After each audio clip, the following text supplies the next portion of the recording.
Hi, everyone. Welcome and thank you for joining us for this great Growing Resiliency in Emerging Markets discussion. This is the 6th year of the Cannabis Sustainability Symposium, and you are here among the leading voices around the world pushing for more sustainable practices in our industry. Please visit cannabiscert.org to learn more about the Cannabis Council and future symposium events. So getting started, I'm your moderator and I'm going to introduce the panelists. First, we have Warren Nielsen. Warren is the VP of Real Estate for Flow Cannabis Co., where he oversees the strategy, development, and execution of the company's space needs throughout the state of California. Prior to Warren's role at Flow Cannabis Co., he co-founded and grew multiple startups focused on creating environmentally restorative and socially equitable outcomes through innovative business models that re-imaged industries. He has led the development of regenerative design programs for some of the world's most iconic brands, such as Apple, Salesforce, Google, and Sephora. Awesome. And then we have Caitlin Urso, Caitlin is an environmental consultant with the Colorado Department of Public Health and Environment that specializes in helping small businesses, specifically breweries and cannabis businesses, reduce their environmental impacts. Caitlin's work has been featured in Wall Street Journal, Forbes, CNN, NPR, Science Magazine, and countless industry publications. Caitlin was the lead author and engagement manager for the NCIA's new Cannabis Environmental Report. She has 10 years of technical environmental experience, a mechanical engineering degree, and a German Shepherd named Arnold, who regularly joins virtual meetings. So maybe we'll meet him. And I am Jessica Lally, your moderator. I specialize in circularity for the City of Denver's Office of Climate Action, Sustainability, and Resiliency. I'm also the newly appointed representative on the Sustainability Work Group. So I'm sure I'll be speaking with you guys more in the future. And prior to moving over to the CASR team, I worked for Denver's Department of Transportation and Infrastructure Solid Waste Management Division, directly supporting education and outreach efforts towards waste reduction and compost program growth. I also serve on the board of directors for Recycle Colorado. And that was the long-winded introduction. So to get started, during this panel, we want to discuss how resiliency in the cannabis industry can mean innovating business and operational practices to allow for more sustainable solutions. We recognize that anyone at this symposium could be from anywhere in the world, in any state, maybe a state that has been legalized for a long time, or maybe it's just getting going, new to the industry. But we want to talk about how we all move forward together, united in our goals and best practices to be resilient in such a fast-paced and growing market. So we're going to discuss some of the main environmental impacts of the cannabis industry that include energy, especially for indoor operations, land use and soil health, so building healthy soils for the outdoor operations, and then also plant waste and packaging waste. So let's get going. I'm going to start this off by just asking Warren, based on your experience, what can cannabis learn from the other industries? Yeah, thanks for that, Jessica. Thanks for the intro, and super excited to be here and share stories and hopefully, something of value to everyone that's on the call. And super excited to be here with Caitlin as well. So I think, like stepping back, like not on, specific examples of what we can learn, but at a higher level when I've worked with other industries and kind of coming into the cannabis industry, I think the big takeaway is to start off on the right foot. If you step back and just, view sort of the arc of humanity and progress, if you want to call it, that we've made, through history, industries have come up that didn't exist before. And when they did sort of sprout up, they had a lot of very local and global impacts on the environment, on society, on the economy. And a lot of times, if you look at those major industries, whether it's the automobile industry or the household goods products or the tech industry, they didn't really start off on the right foot. They sort of moved forward very quickly, very fast, didn't realize that they created some social and environmental impacts, and then started looking backwards to try to solve those problems. And what has it taken us 120 years to come up with an electric vehicle? And we've been on fossil fuels for that time. That's been a serious impact. And so I think what's exciting is the cannabis industry, starting off in the very beginning, as it, cannabis obviously has been around for a very long time, but as it becomes legalized, that we all start off on the right foot and do this the most sustainable and socially equitable way that we can, so that we don't spend our time trying to reverse the negative impacts that we create over the next 10, 20, 100 years, that we start now. Great, thank you. I also want to just note that our third panelist was able to make it so great. Darren, do you want to go ahead and introduce yourself? I actually don't have a bio to read on you, so. Yeah, so I'm so sorry, y'all. I ended up getting in the middle of moving into a new place and just didn't have time for this. So I'm just jumping on to say hi and share a few things. Yeah, my background really quick. I'm Farmer D. I've been doing biodynamic farming for about 25 years, mostly focused around designing and building community farms. A lot of them integrated into communities, like master plan communities. I live in a place where I started the farm 20 years ago called Serenbe. I've had a passion for hemp and cannabis since I was about 15. Did get involved in growing a large 80-acre organic hemp farm in South Carolina 2 years ago. There's a documentary made about the project called Branchville.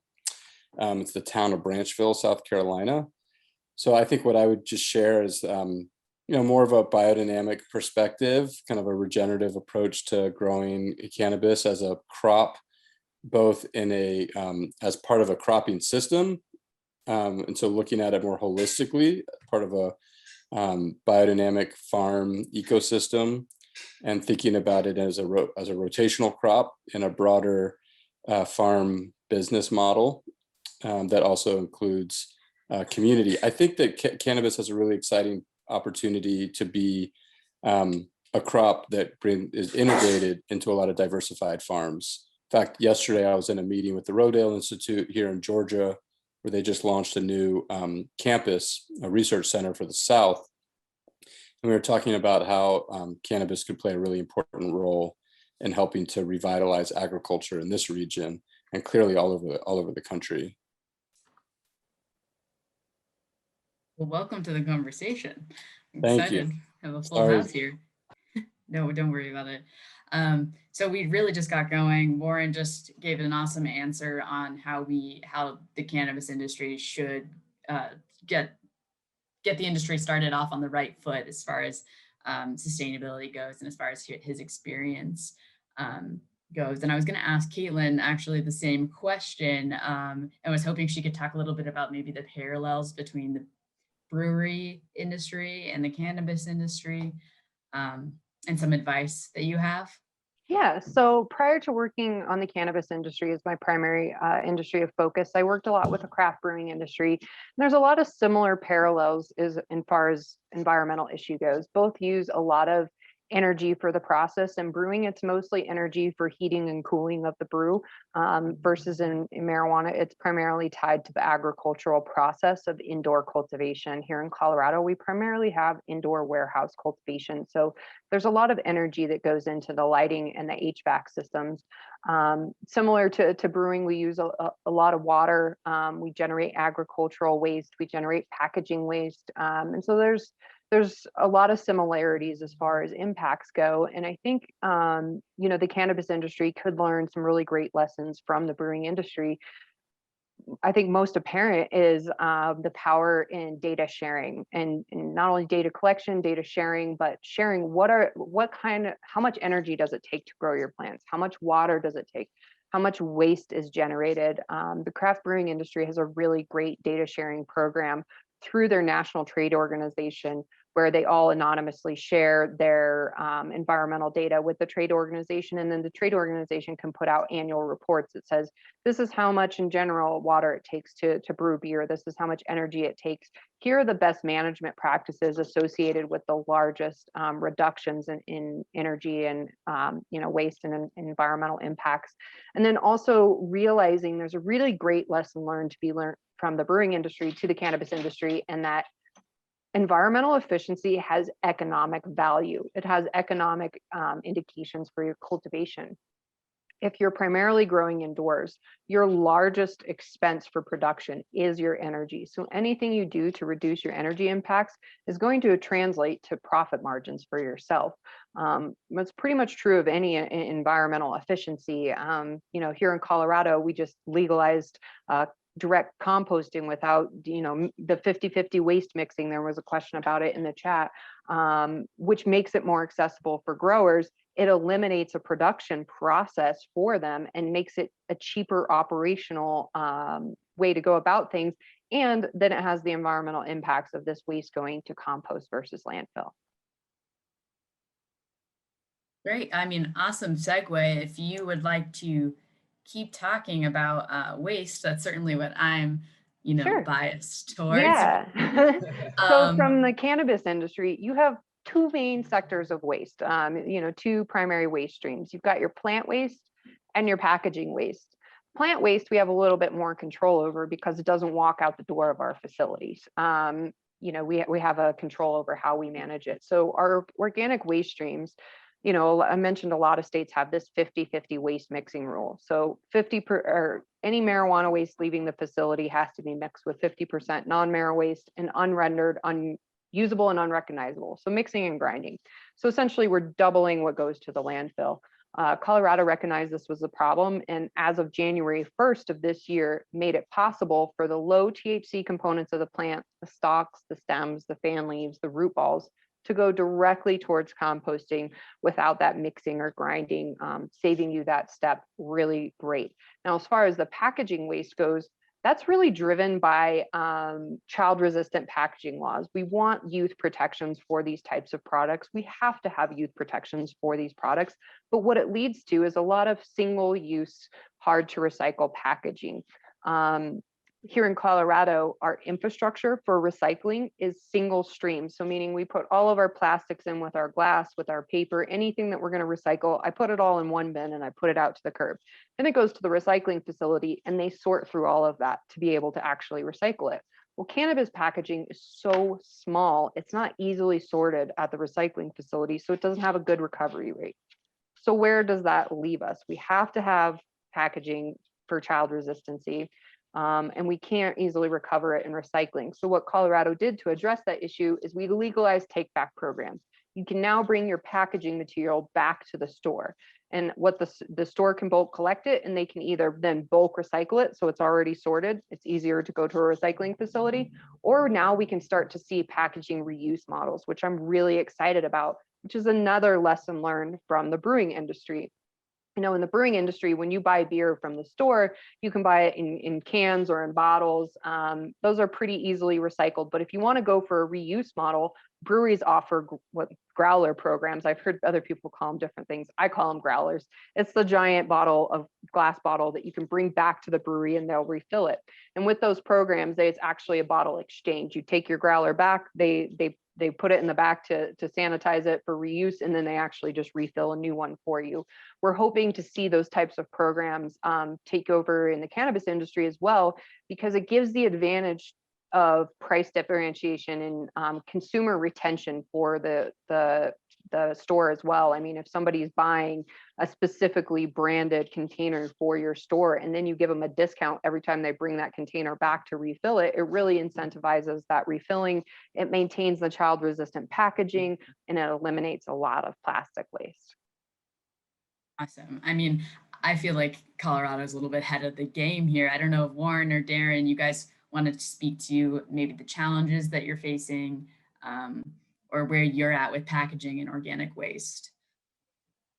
Yeah, I mean, I would say that Colorado's ahead of the game too. You guys have a head start, which is great. And I think that's just going back to what I was saying earlier too. I think that's something, we need to learn as an industry is, every state or county or jurisdiction shouldn't have to solve the same problem that another state, a county or jurisdiction has already solved. We're going to move very slow towards sustainable outcomes if we do that. So big kudos to you, Jessica, Caitlin, and the state of Colorado for, breaking down a lot of barriers. And so I'm hopeful that we can continue to learn from those pioneering states and and pioneers generally within the industry and take on those best practices.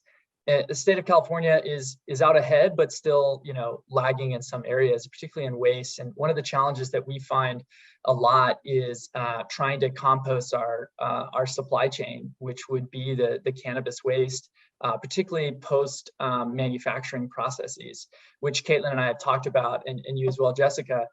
You guys have made some great strides there. The state of California, we're still trying to overcome the challenges of any manufactured cannabis waste or biomass that might go through some sort of oil extraction process, then pretty much needs to follow hazardous material handling and hauled by a third party, which becomes very costly. And it's also diverting this organic matter that could go right back into the soil, out into some landfill waste stream. It's doing the opposite of what we could be doing and be supporting as an industry. So it's something that we need to change, and hopefully we'll be able to do that soon in the state of California.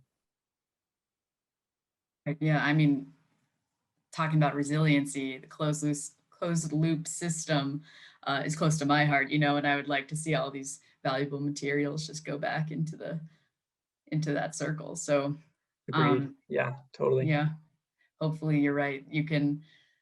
Everyone can kind of follow the same model and move towards kind of something more like what Colorado is doing. Darren, anything to comment on that? Well, I'm always kind of a little depressed at how much waste goes into agriculture, and cannabis is similar. The plastic mulches, just so much of the throwaway, and then when you throw chemicals into the mix, now you've got an issue with having chemicals in the water and in the plants. So I was a little disappointed at how many cannabis operations that I visited over the years are using chemical fertilizers, not using organic inputs. So I mean, that's one area. It's just on the front end of production, using organic inputs, growing organically, and then trying to avoid some of these heavy kind of plastics, poly products that are also often used in like the throwaway containers versus like permanent, and the soil, just like so many people that go through soil and throw it away every season, and as opposed to kind of regenerating that and coming up with more sustainable approaches to growing.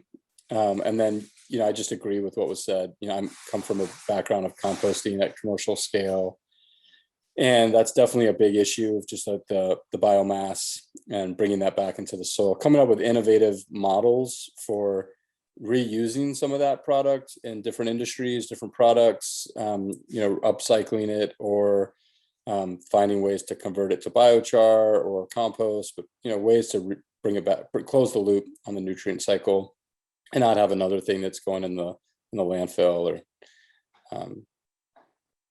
so yeah, that's what I'm. For indoor spaces, we've the best way we've seen to kind of create a closed loop model for the nutrient reuse in an organic way is to use living soil in your indoor cultivation as your grow media, instead of using, like you mentioned, the one-time use per harvest, whether you're using soil and then throwing it all away after every harvest, which can be common. Add your nutrients back into it, rejuvenate your soil, keep using it over and over again. A lot of growers have a preference for using rock wool in an indoor space because it's light, it's easy to use. But one of the downsides of it is that you can't reuse it harvest per harvest. You've got to throw it away at the end of your harvest. And so I think that grow media is a great place to start with reducing waste.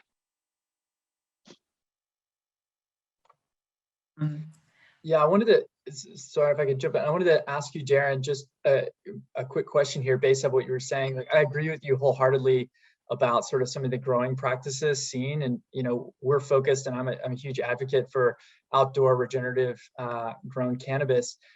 You'd mentioned the plastic mulch, which I think is a really interesting topic to kind of cover on, because it's used so widely for sort of outdoor grow. What have you seen, and what would you recommend as an alternative for anyone who's sort of listening and thinking about outdoor grows?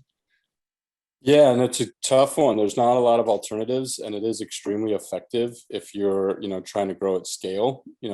Alternatively, there's other mulch options. There's actually a pretty encouraging paper mulch that's out now, where you kind of roll out this paper and then just decomposes and breaks down. It's like a craft paper mulch. There's some interest, and I don't think we're too far away from the potential of having a hemp-based alternative, kind of a hemp mat mulch. That might be kind of the perfect way to close the loop on this, is to recycle some of that biomass and make a kind of a fibrous mat, weed mat with hemp, like a hemp plastic kind of alternative as well. Otherwise, some of the more traditional methods of using living mulch, planting like a cover crop, kind of like a clover, low growing, and then planting right into that, kind of using more of the no-till approach. I think that's promising as well. Takes a little bit more effort and seed and, establishing that kind of a system. And then the last would just be good cultivation, like mechanical cultivation that you just cultivate instead of plastic mulching or mulching. It's, I know a lot of growers that really want to get away from plastic mulch, but they don't have great alternatives. So it is a bit of a tricky situation. So I think the living mulch and the cultivation and paper mulch are good, alternatives for now. Interesting to see cities that have Christmas tree collection services partner with the cannabis industry on that, because I mean, I know Denver's program, we collect the trees and mulch them and give the mulch back for free to Denver residents. And so I don't think we're the only city that does that. And it would be kind of a unique end use for that mulch, because there's always some left over. Interesting, another tie to Christmas trees, that cannabis, we're starting to see a trend in Colorado, cultivations that are in more rural areas that may not have access to wastewater effluent. So, the runoff water, they have to find a solution to where it goes, because maybe it's not tied into the municipal wastewater system. And so we've seen a couple of facilities in more rural areas repurpose that runoff water for beneficial land use to grow Christmas trees, essentially run that irrigation water to Christmas tree farms to actually grow the Christmas trees. So, interesting tangent. Thank you. Also, I think we should move away from waste for the sake of time and talk about energy. It has the biggest environmental footprint in this industry, and we should talk about some of the lessons learned and innovative practices that you guys know about. So whoever wants to take it, go for it. Caitlin, I think your perspective is interesting because you're more in Colorado. You guys are more focused on indoor grow, which has, from a cultivation and agricultural standpoint, a bigger environmental impact. So I'd be interested to hear your thoughts, and then I can share post harvest and energy impacts for everything else that we're doing. Yeah, absolutely. So happy to. Here in Colorado, we're mostly indoor, fully warehouse cultivation facilities due to our regulatory structure, and also, quite frankly, our climate. We've got a challenging climate. I mean, it's 80 degrees and sunny here today, but I think I dealt with snow last week, shaking it off my apple tree. So it can be a little bit unpredictable. But in an indoor cultivation, the two main energy drivers is the competition between your lights and your HVAC. You need really high powered lights to provide the plants with enough light to grow. But then your HVAC system is dealing with overcoming the heat coming off those lights. And when the plants are in a high heat environment, they also transpire. And so then you get this high humidity load. So the plants need light, and then your HVAC system is constantly trying to overcome the secondary impacts of that lighting. So I think the two best things that you can do to reduce your energy footprint in an indoor cultivation is, one, reschedule around peak demand. And what I mean by that is, don't have everything all on the same schedule. If you have 10 rooms, don't have all the lights come on at 8 o'clock in the morning, and then maybe you have an HVAC system that connects to multiple rooms, and the hottest part of the day is occurring at the same time. Versus if you stagger it, your HVAC system can focus the hottest part of the day on this room, 2 hours later, it's got a hot pocket in another room. And so you're kind of overall bringing down your energy load instead of these large spikes. So understanding when peak demand is and how your equipment affects it, and trying to not have all of your highest energy usage equipment hitting all at the same time. That can really bring down your footprint. And then also transitioning to LED lights, which I think is a hard conversation for cultivators, because traditionally the lighting spectrum from LEDs hasn't been equivalent to traditional lighting. A lot of that is changing with technology, and the biggest advantage is of the LED lights is they don't have this large heat profile that you're constantly fighting. I think the other piece of the conversation that cultivators forget about a lot and isn't thought about a lot is supplemental CO2 and the impact that that can have on your energy footprint in an indoor cultivation. So in indoor cultivation, we're condensing a plant's lifespan from like a 6 to 9 month cycle outdoors to like a 2 to 3 month cycle indoors. It has to grow a lot quicker inside than it does outside, and we're creating that synthetic environment to support it. But plants are biological. They have biological limitations. Photosynthesis is limited by heat, or not by heat, sorry, by light and CO2. The plants use the light and CO2 to grow. And if you have too much lighting and not enough CO2, the plants actually can't use all that extra light unless you raise the ambient level of CO2 to match it so they can actually perform photosynthesis. And so essentially, if you're over lighting a space and you're not providing the additional supplemental CO2 for your plants to perform, you're wasting that light. You're wasting that HVAC that goes into overcoming the heat from that light. And so understanding that an indoor grow environment, to really get optimized energy efficiency, either bring your lighting down to what your plants can actually uptake, or bring up your CO2 to allow your plants the ability to use all the light provided. So I know you mentioned a cool project that you worked on. Yeah, I'll mention that too. So yeah, for CO2 supplementation, one of the best ways you can make it more sustainable is by sourcing your CO2. Where does the CO2 come from that you're providing to your cultivation? The worst possible thing you could do to source CO2 is to burn fuel to create CO2, to have a natural gas generator where you're burning methane for the sole purpose of generating the byproduct of CO2 from combustion. We don't want to be doing that. We want to be sourcing that CO2 from a more sustainable source. The most traditional source of CO2 supplementation is a byproduct from either oil and gas extraction or actually power generation at the power plant. They capture some of the CO2 as a byproduct and then sell it to other industries. Here in Colorado, we did a really innovative project. I was super excited to head it up. After working with the craft brewing industry and realizing that their largest environmental impact is their CO2, well, not largest air impact, we'll say, is CO2 generated off of fermentation. The yeast are eating the sugars, they're creating alcohol, they're also creating CO2. That CO2 is just traditionally vented to atmosphere. Instead of venting it at the brewery, we captured it, compressed it, put it in a CO2 tank, and then drove it over to the marijuana cultivation only 7 miles down the road to be used within their cultivation environment. It was a really successful project, both economically and environmentally, because it saved money. It was cheaper CO2 for both the brewery and the marijuana cultivation to capture the CO2, bottle it, and use it that way, about a 20% price cut on either end for CO2 sourcing.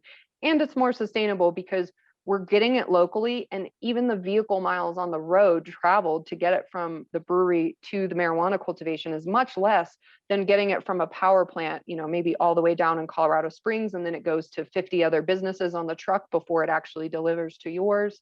Think about the sourcing of your CO2 and what impact it can have. And if you have local business partners in your sphere that maybe they produce CO2 as a waste from their process. Breweries don't sell CO2 traditionally, but if they choose to capture it, they create it as a byproduct of their process instead of just wasting it to atmosphere and contributing to climate change, because CO2 has really good heat retention. Let's capture it, let's reuse it, and use the plants as a CO2 sink and get energy efficiency at the same time. Very cool. Warren, Darren, either of you, I'd love to hear what you guys have to say on this topic. I just gotta say, that's amazing, Caitlin. That's such a cool project. So kudos to you and everyone who pulled that off. Yeah, I mean, we're focused, and I'm focused on outdoor grow. So obviously, from an environmental sustainability perspective, it's different. You're kind of dealing with apples and oranges, but you know, regardless of where you're growing it, it still needs to go through some processing, some packaging, some distribution, you know, oftentimes manufacturing or extraction processes. And that is, you know, happens within the built environment, and that has an energy demand. And so I think there's ways that we can just view or take lessons learned from so many other industries on how to create more energy efficient infrastructure and take advantage of passive cooling and passive daylighting and basic energy efficiency, you know, strategies.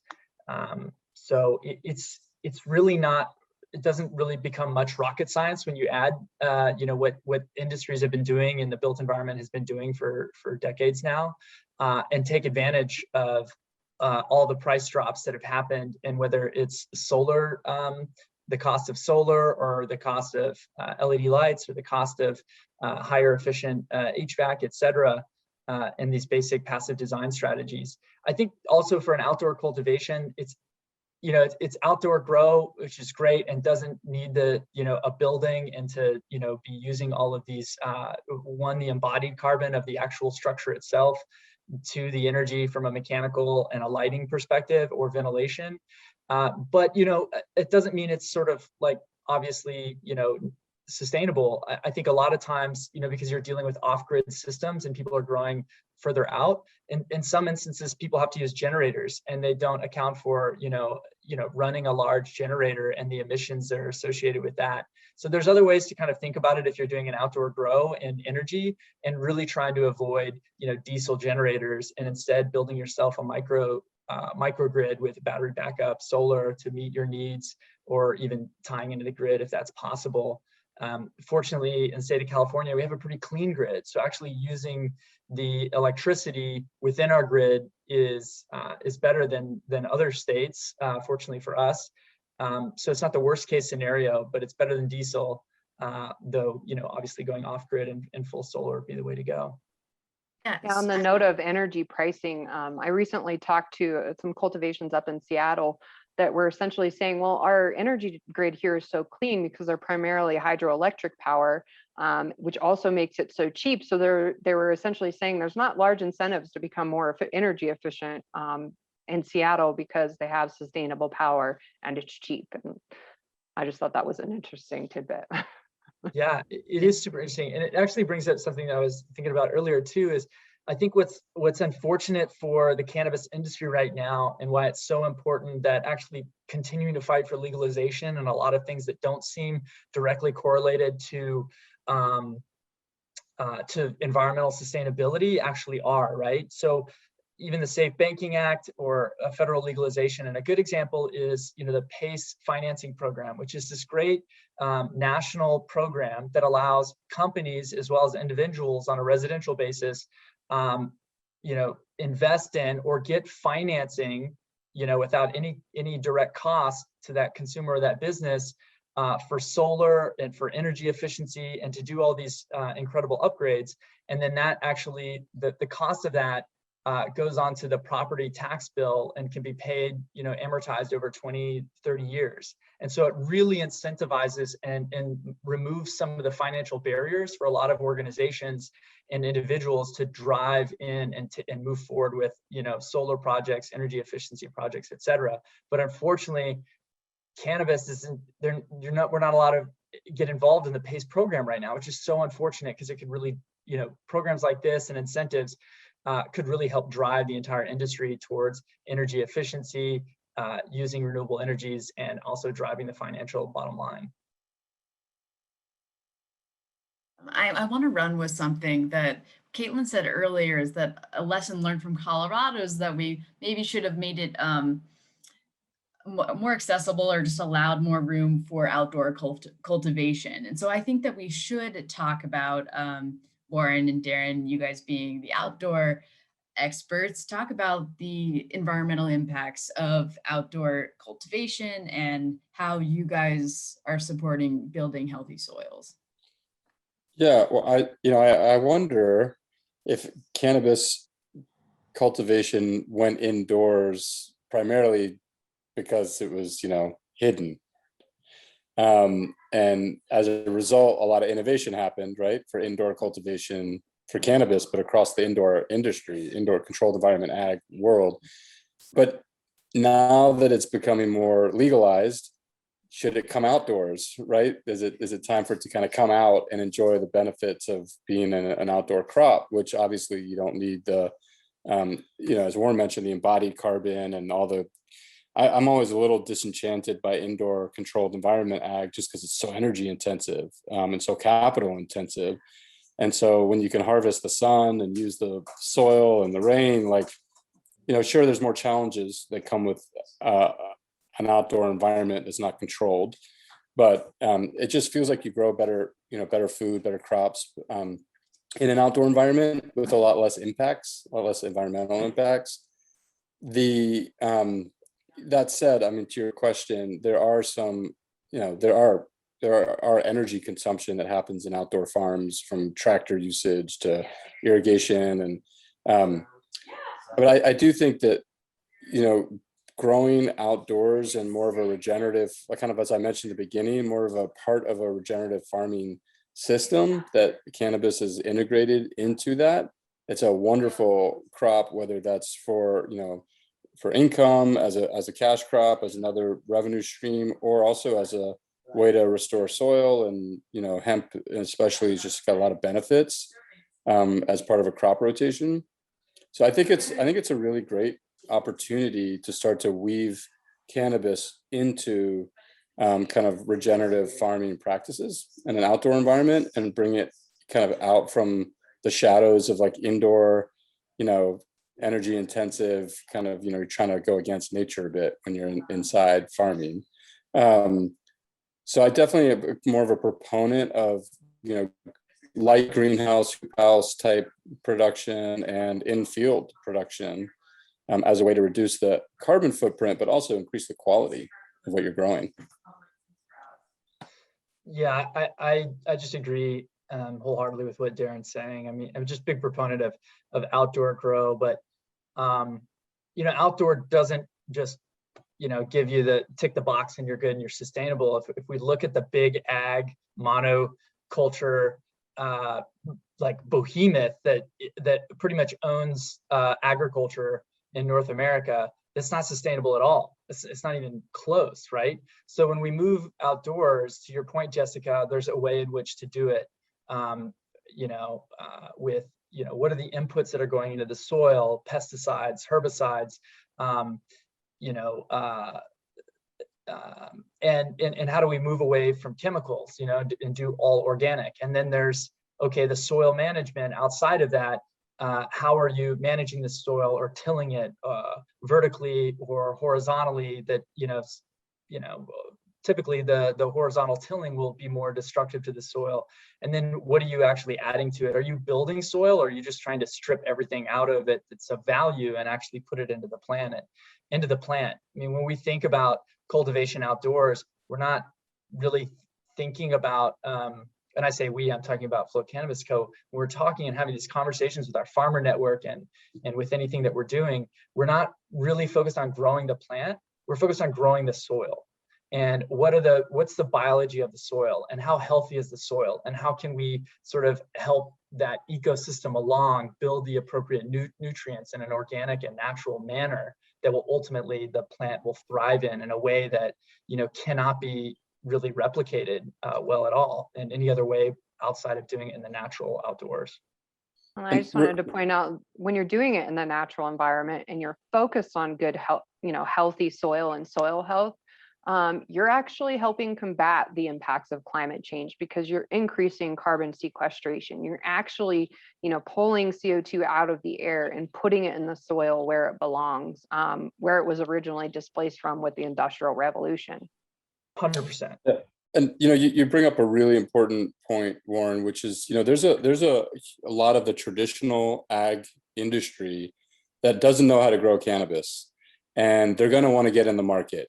And it's a moment actually to try from a consumer demand, industry demand perspective to say, I think cannabis has the opportunity to really push organic, and I think if we're able to start to educate larger growers that are coming into the cannabis market to realize that, we need to farm a little, we know we need to learn how to grow this crop.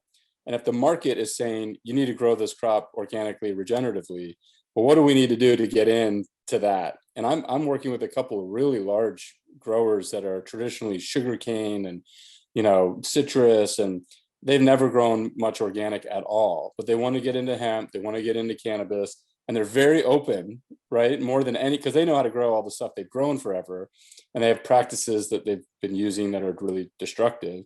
So all of a sudden there's kind of this moment of saying, we're going to grow this new crop. Let's learn how to grow it. And by the way, everybody in this industry, if you really want to be successful, you need to grow organic because the consumer understands that it values and wants that. You're starting to see some of these larger farms warm up to and be open to growing differently, using more regenerative organic practices in order to kind of rewire their approach in order to meet this new crop that's showing up for them.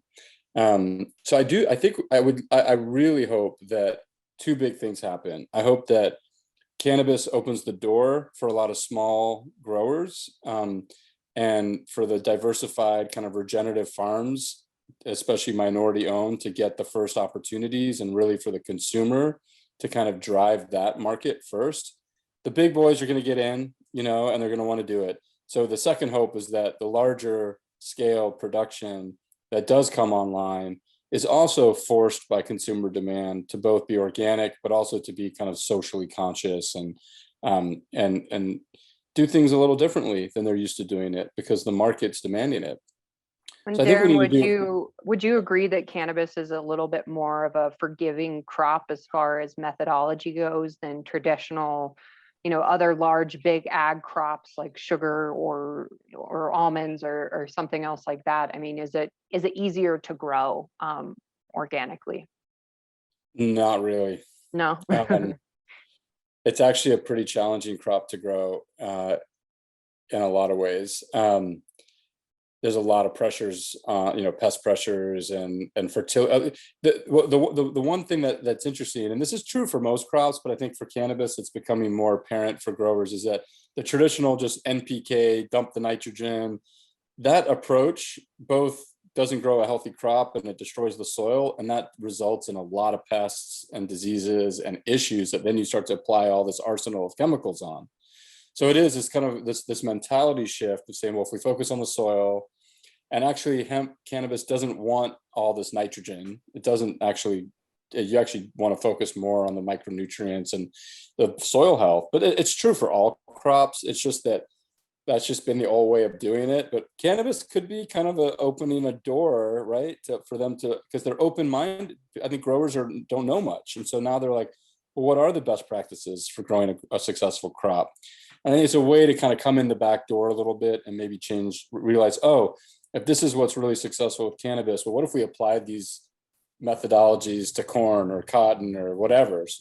And the reality is it's really basics, right? It's like, goes back to just basic soil health, and a sustainable agricultural system will save us all. and luckily, Rodale is really at the forefront of, organic regenerative ag, and hemp has become and cannabis. So I think we just need to really educate consumers like the local organic food movement has done for a long time, and try to really make that a huge push in the industry. So people are demanding that. And so it doesn't just get sucked into the way a lot of agriculture's gone, where the consumer doesn't care, then the producers don't care, I think for me, that's what is maybe one of the most exciting things about cannabis and this industry, is that has such potential to be such a catalyst for such important change, right? When we talk about growing cannabis sustainably, the conversation isn't just sustainable. It's can we actually utilize this amazing plant to shift the existing agricultural system on its head? And there's a potential to do that like no other crop has in recent time, or maybe in our timeline. So it's so important that we take advantage of this time and this and this growth for this industry and this plant to actually leverage its potential and impacts in so many ways, one of which actually changing and shifting and revolutionizing the agricultural system. It's massive, and there's huge impacts to that. And then that doesn't even get into the, Darren, what you mentioned just a little bit, like the social equity piece and how the plant can do the same thing. I mean, it's such potential for a catalyst for change that we have to take advantage of this time. And like everybody on this call and in this panel and is interested in sustainability should also be very interested in cannabis, and everybody that's interested in cannabis should be very interested in sustainability. And they come together. There's a lot of potential here to solve big environmental and social problems that we have on the planet. Yeah, when part of my job is to travel around to elementary schools as well and teach them about environmental impacts and ties to earth sciences. I don't teach them about cannabis, but one of the things that always hits home with them is we have two major carbon sinks on the planet. We have the ocean and we have the soils.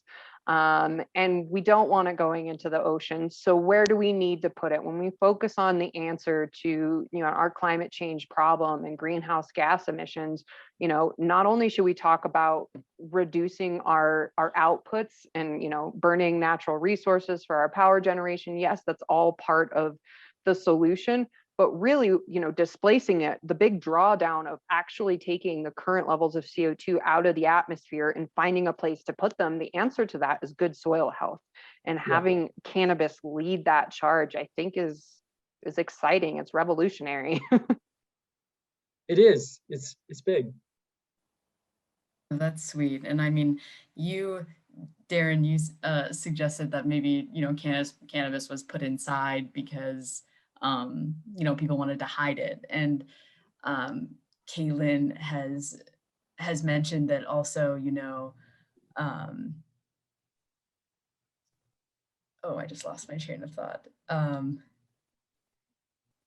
That living in Colorado, presents a lot of just like climate challenges for us. It might snow one day and then rain the next and sunny the next day. Maybe that's why we needed to be indoors. But then at the same time, you are fighting climate change by creating, by using regenerative ag, and then also just creating a more resilient crop.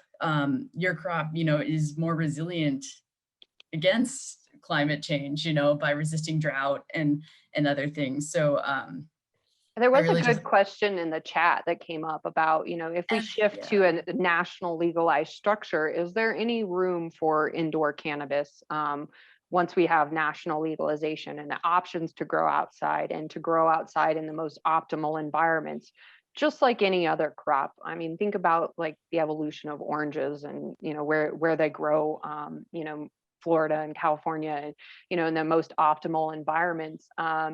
That being said, I think that there always will be, like the question stated, space for craft products and products that are grown indoor, and just market consistency and the synthetic manipulation that can go into the environment for the products that you produce. I think that will always be there, but I think the focus for indoor agriculture along with that is to evolve away from the heavy energy footprint, start integrating more sustainable practices, use living soil and create that carbon sink within your indoor grow environment. Transition away from these heavy energy use lights. Look at how ways to almost turn your warehouse into a hybrid greenhouse with open ventilation to the outside and using, the natural environment when it's cold outside and you need cooling. Use the outside air rather than your synthetic HVAC. Same thing, there's a lot of new technology coming along too in the way of like fiber optics and concentrating sunlight in sun tubes. They actually already do this a lot in manufacturing environments. Well, they'll have fiber optics that actually in like magnifying the sunlight as skylights, and they actually, if you look up at the ceiling, they look like a light, but it's just concentrating the sunlight. And so I think there's a lot of innovation coming to indoor cannabis to utilize the natural environment, especially for states like Colorado, where we're a high mountain desert. We're always going to be in drought. We're always going to be dealing with crazy weather conditions. Sorry, my dog. He's good. So I think it's just, by nature of the indoor environment, I think there's always going to be a space for it. It just needs to move towards a more sustainable space and mimicking the outdoor cultivation and all the advantages of it. I mean, that was kind of just connecting both of the questions in the chat, actually. So thank you. And I mean, Warren also touched on that, using the natural sunlight indoors also as an alternative. So it sounds like there's some pretty cool technology evolving around that. Yeah. One other area that I think I've been most inspired by in cannabis is the breeding side, because I think there's still so little that's been done to understand, the genetic side of cannabis for a lot of different uses, different climates, right? Different soils. There's a lot of work to be done in the breeding side, and it ties to resiliency and, understanding, how do we breed cannabis? How do we, develop varieties that are optimized for climate resiliency, for growing outdoors in places like Colorado, and growing for particular traits, of the plant, because there's so many uses of the plant. It's incredible. So I think one of the biggest areas of innovation that I see right now is really in the genetic side, and breeding for resiliency and optimizing it, optimizing the crop for all of its multiple benefits. Most of it's been bred for very specific indoor, high THC kind of, but there's so many other compounds and uses and places that it can grow. And so that's an area I find to be really kind of wide open right now. And it's really important that work gets done, so that different regions have the right varieties that are adapted to where they are. And then understanding the growing season, the seasonality of, growing different varieties and planting densities and seed planting times, and because that's where a lot of the challenges come in when you're trying to grow the crop regeneratively, sustainably, is just timing it with, the wet season, the hurricane season, the dry season, the cold season, and every climate is different. And there's just not a lot of historic experience at all, especially with hemp, but cannabis outdoors in general.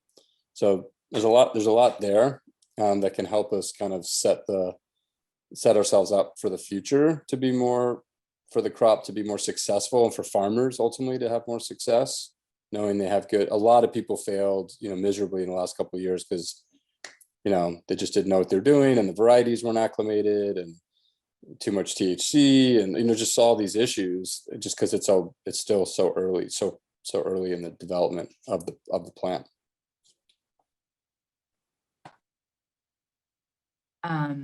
So kind of to wrap it up here, I guess we have a little bit more time, but so, in summary, the industry is growing, the energy bill is growing, the waste is growing, and our footprint is growing. So how do companies, what are the national organizations that are bringing us all together? How do we move forward in this together? Can you guys speak to some of those resources?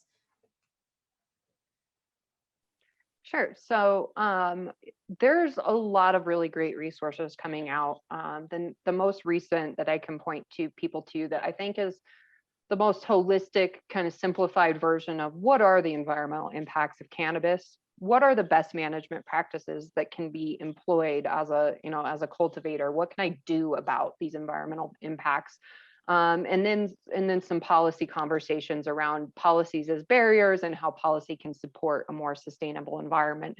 A really great example of that we touched on today was that 50-50 waste mixing rule. That would be seen as a barrier to sustainable operations. So that report, I'll drop it in the chat. That just came out October of last year, but it's very relevant at the national scale.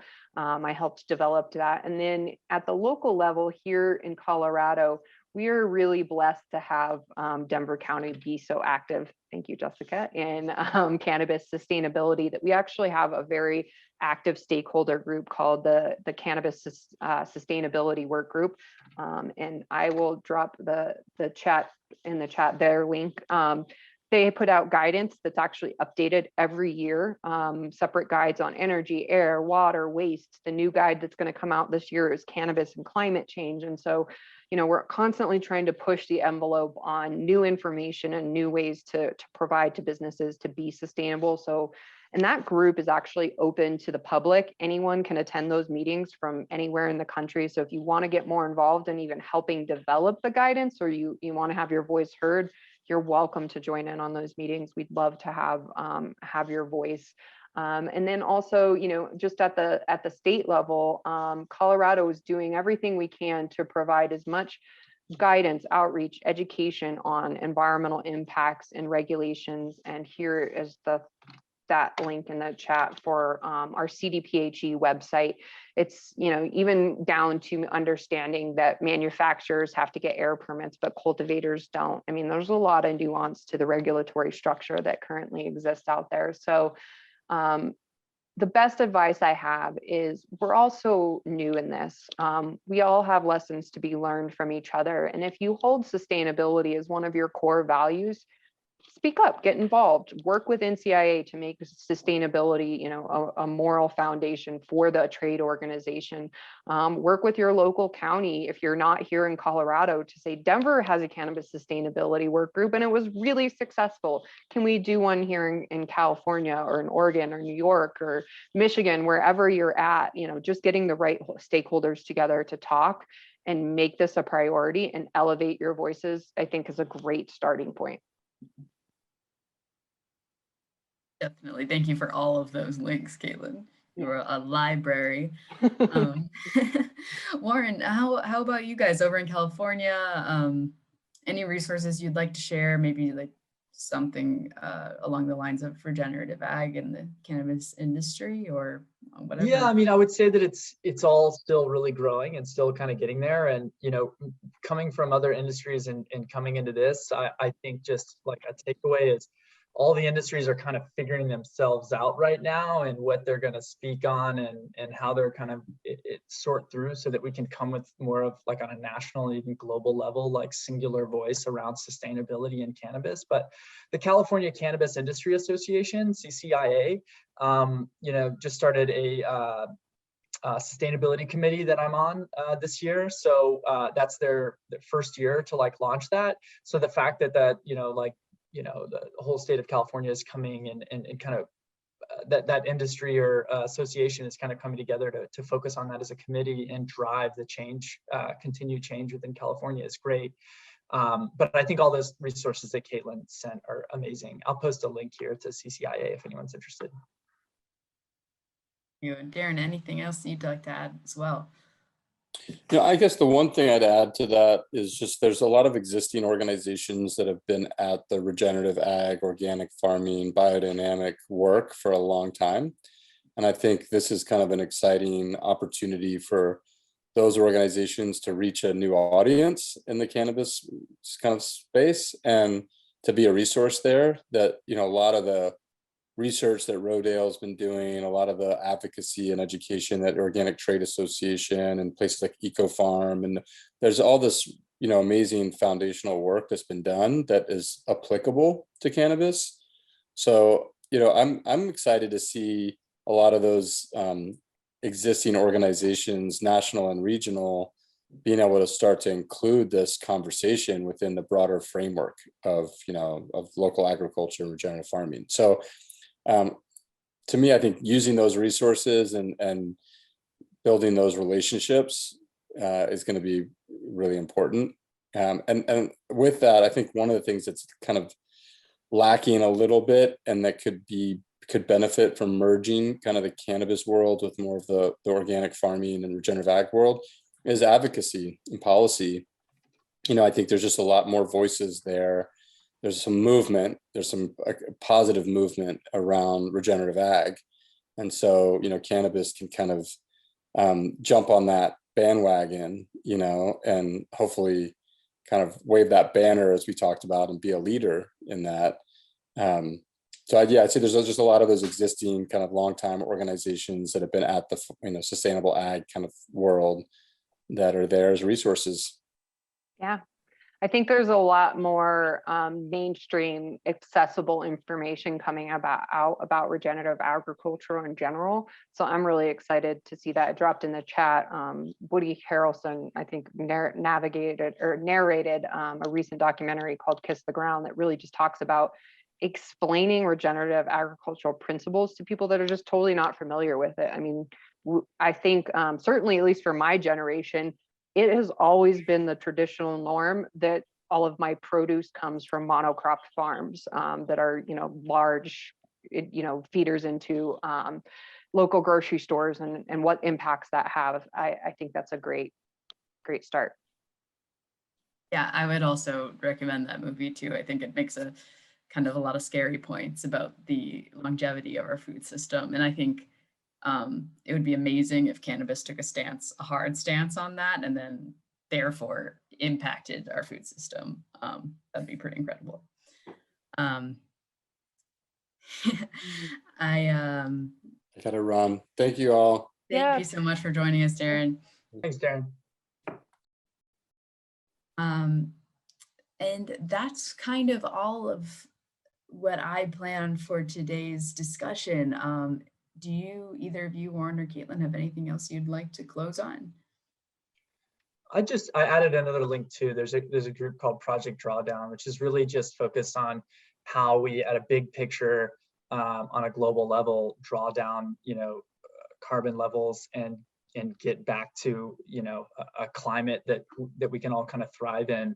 And a lot of what they focus on is farming and agricultural and land management. And so there's a lot there that, while they may never use the word cannabis, doesn't mean that a lot of what they're saying and publishing that it can be utilized within our industry to promote better farming and cultivation practices and really move towards driving, away from a climate crisis.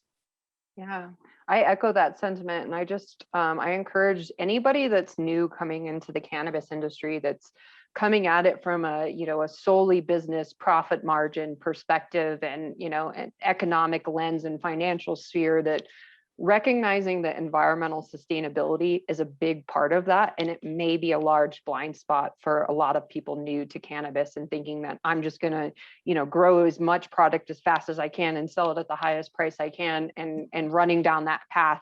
Oftentimes those folks have to backpedal and say, well, how do I do that and actually still maintain profitability?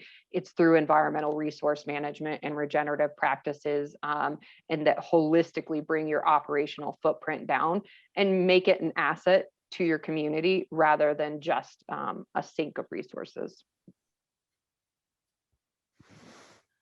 And I'll throw my email in the chat here if anyone has any questions for me about the city's new climate action office or our sustainability work group.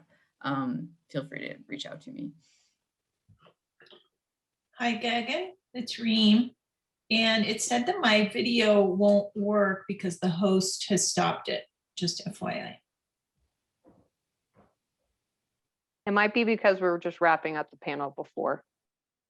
Oh. You guys might be the next panel. But with that, thank you everybody that joined us. It looks like we're transitioning probably now to the next set of panelists. Thank you for being involved in the Cannabis Sustainability and Symposium. If you like what we're talking about, reach out to any of us. We'll talk your ear off. True. Yeah, thanks for everybody, and special thanks to you, Jessica and Caitlin. You guys are rock stars, and appreciate everything you're doing. Yeah. Thank you both. I learned a ton. Yeah, thanks for bringing that California perspective, Warren. Of course. Come on out. Yes, another month and I will be fully vaccinated and I can move about the world. Do it. Come out. We'll go surf. We'll look at some outdoor grows. It'll be great. Wonderful. All right. Thanks, guys. Enjoy the next panel.